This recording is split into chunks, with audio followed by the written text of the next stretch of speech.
Part of the beauty of Sea of Thieves is being able to suss out your opponent based on their behaviour, their sailing, and most interestingly, their ship cosmetics. There's a bunch of different cosmetics which will immediately betray your skill level, and Rare even made a point of this in the run up to launching this game. You can either flex your ship on others and let them know you're not to be fucked with, or you can hide your sweatiness behind your diaper ship. More often than not, you can learn who to worry about and who's no threat based on their ship alone. So today, I present to you this handy guide on how likely you are to sink to different ships. And of course, I know there's a bunch of sweats thinking they're hot shit. Don't worry, you're on this list too. Starting off with the lowest tier, if you see the ship, you've already won. If you see anyone with the base Wild Rose ship, it's a guaranteed win. These are some of the first cosmetics players will buy, as some of them are unlocked during Tall Tales. For the last year or so, noobs have flocked to these and are actually overtaking the crab and parrot stuff as the de facto new player stuff. I don't really blame them either. They look good, they're easy to get, and they're one of the only uses for doubloons. Bonus points if any of the players are using the clothing too. Another one I've noticed is the seasonal sales. You know, the one-off sales that come in every season pass. They're usually at the first page of the pass and only take an hour or two of gameplay to earn. New players have no sales to their name, so will throw these on as soon as they've earned them. This will betray the fact they only started playing this season, and for the average player, it's slim pickings. I found this case with every single season so far. Magpie's fortune sales will also apply here too. The Duke's ship stuff is exactly the same. Just buy a series console or play via the cloud and boom, you have some equally garish sales as the Duke controller itself. While cool in their own right, this is a contender for the most newbie ship in the game. The last ships that I would put on this list would be anything from the Pirate Emporium. I just don't get it. I cannot remember a single time a ship has been decent with the Pirate Emporium ships. These usually manifest in the shape of some of the better looking ones, like Frozen Horizon, Dark Warsmith, or the Soulflame set. It's fodder. Players will nab these sets for a little leg up when they have nothing unlocked. Ultra bonus points to any of the Pirates of the Caribbean things. I love all three of these and are my favourite Emporium set, but this just screams, I joined for a pirate's life and I quit after being sunk during Lords of the Sea. These are less threatening because the players have invested some money into them. The next tier, you're likely to win if you see these. Crab, Parrot and Kraken sets. Most players will have bought these in their careers, and I will concede they do all look good, and I even have the Inky Kraken on one of my ships. They take more time invested than the ships before and have been moved up the experience tree since season started. I don't tend to encounter these ships much anymore, although they're not the fodder they were in ages past. The same thing goes for the Ash and Dragon stuff. I've come across some decent players rocking this, but most of the time they're equipped by players who like the edgy look. They just take RNG to unlock, aside from the hull and sails ironically being the most common parts. Most crews who run this will have the curse and the clothing, which will usually be the death of them. I get the most abuse from these players, and this whole set is stigmatized for that reason. You'll probably win, but expect abuse regardless of the outcome. The curse captain sails come under this too.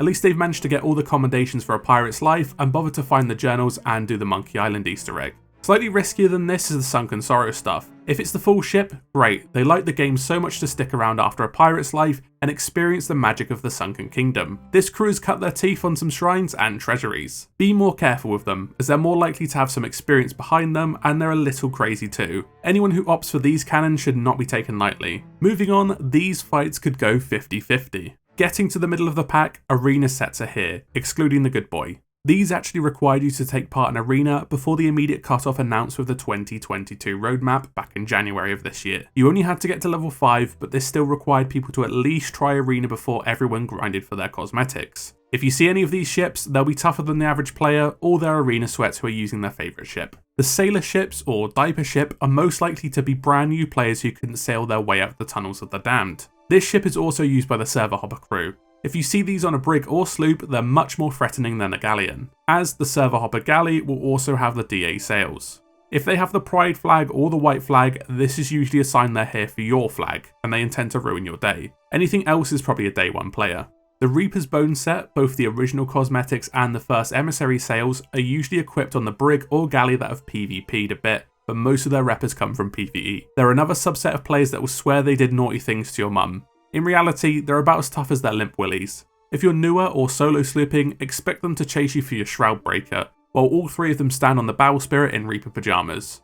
The dark adventurous stuff. I would say these have become more diluted over time. The whole ship set will usually be an Alliance server crew, as I have no idea who else would spend that much money. The sails are the tricky bit. I've met plenty of crews who use these and their wannabe sweats, and I've met just as many who are actual sweats.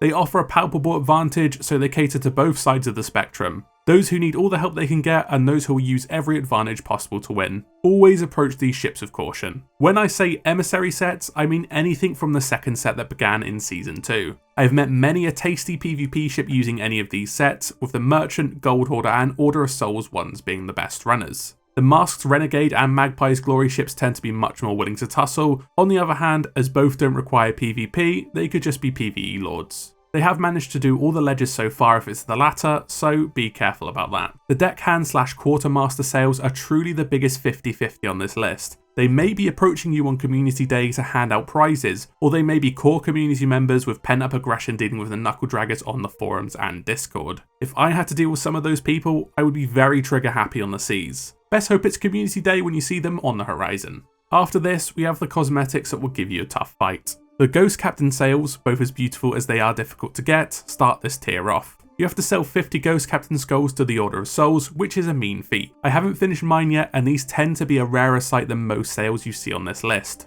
To get Captain skulls, you need to do the Order of Souls Haunted Island voyage or have gotten them from the Flameheart World event. This is a voyage that actually requires you to learn how to maintain a ship and hit your targets, so expect these players to be somewhat good at cannons and repairing. The Burning Blade sales are here for a similar reason, but they're cooler. Less edgelords will use them because they're actually quite difficult to get. And the Burning Blade is more difficult to encounter since the removal of the event, so you need to be level 75 in the Order of Souls to have a chance of spawning it. The Glorious Sea Dog set is now lower on this list since the closing of Arena. A lot of these guys knocking around now were the players who couldn't finish their commendation before the closure of Arena, but they have at least some Arena experience. All of the hardcore tend to be Triumphant Sea Dogs by now, but the Glorious Sea Dogs can still be tasty opponents. The Silver Blade stuff is a not so well kept secret gifted to insiders. You don't really need to do too much other than 37 weeks of insiders, which is more than most of the player base is willing to do. These crews are dedicated enough to update the build each week and AFK macro for an hour.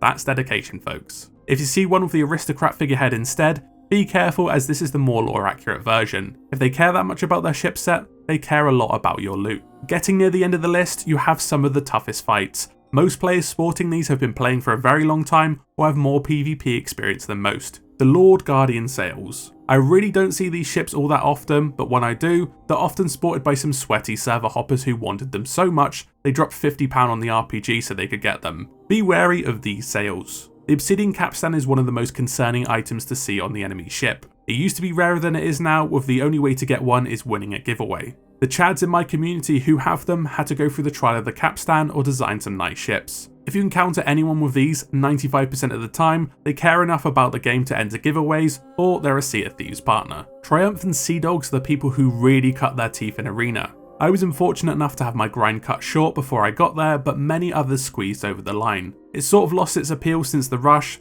although most of these players will be really good at naval or double gunning. Ironically, I see a lot of sore losers with this set, so if you do win, expect some excuses. It won't be easy though. The Forsaken Shores ship stuff means you've been playing the game for a long time, or you managed to snag some pieces from the black market. If it's the full set, this person has been playing since 2018.